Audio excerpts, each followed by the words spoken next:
Because life has no reset button, think safety.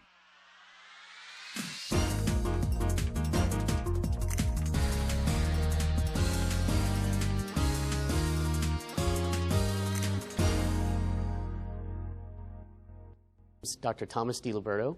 I'm the National Wildlife Disease Coordinator for the United States Department of Agriculture, Animal, Plant, and Health Inspection Service, Wildlife Services.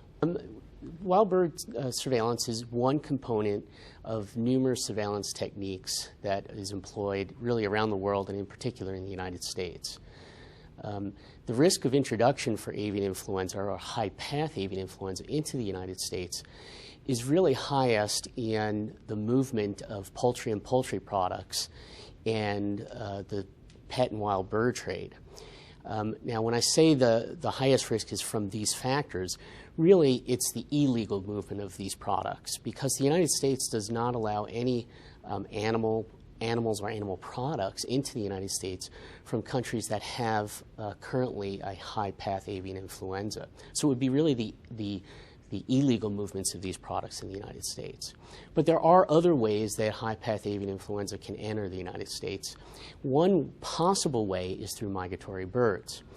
And as part of the President's National Pandemic Influenza Plan, we are monitoring wild migratory birds and the potential movement of the virus through that mechanism into the United States. As part of really a big comprehensive effort to protect the United States from entry of this virus. There are four main migratory pathways in North America.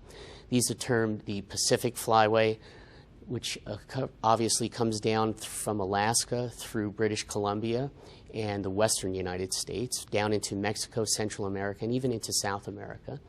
There is the Central Flyway that moves through the central plains of Canada and the United States. The Mississippi Flyway, which moves from Alaska through Canada down the Mississippi corridor. And then there's the Atlantic Flyway, which moves from Greenland, northeastern Canada, down the eastern seaboard into the Caribbean and Central and South America. These are the four major pathways which wild birds migrate in North America. Now, obviously, there are many, many millions of wild birds that travel these corridors every year, moving from north to south in the fall and winter, and south to north in the spring and summer.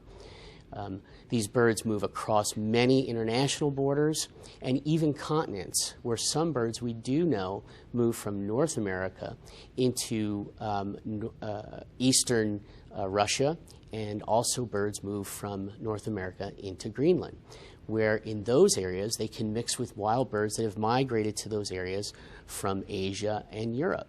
And so we can get this mixing of continental birds where the potential for exchange of virus between these different groups of birds can occur. And that's one concern that we have is that when North American birds mix with birds, say, from Asia, where we know virus exists, that they might contract the virus and then move it down the continental pathways in North America and even down into Central or South America. In the United States, as part of the Interagency Strategic Plan, we've outlined 5 methods for surveillance of wild birds for high-path avian influenza. These are sampling of live, healthy birds, sampling for morbidity, mortality events, or really what we call sick or dead birds, sampling from birds that have been collected from hunters and indigenous hunting, sampling with sentinel species, and finally environmental sampling, or the sampling of feces that have been left behind by birds. In the United States, during the 2006-2007 fall-spring season, the United States collectively sampled over 120,000 wild birds and an additional 50,000 environmental samples. In this fall and winter, 2007-2008, we will be sampling approximately 75,000 wild birds and 25,000 environmental samples.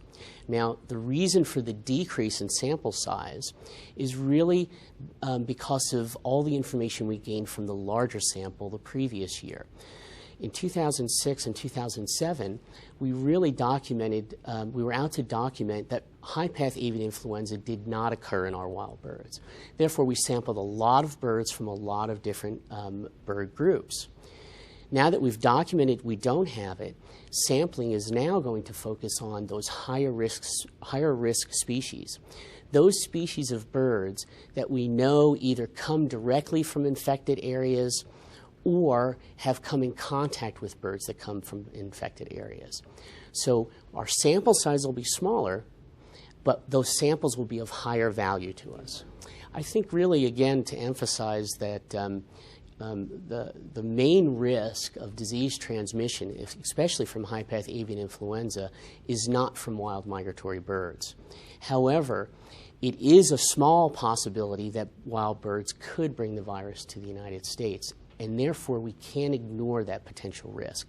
So while the United States Department of Agriculture, Department of Homeland Security, Department of Interior, and Health and Human Safety are all focusing on those very important higher risk areas, for instance, movement of people from infected areas, movement of poultry and poultry products from infected areas, and also illegal movement of birds from those areas and through the pet and wild bird trade.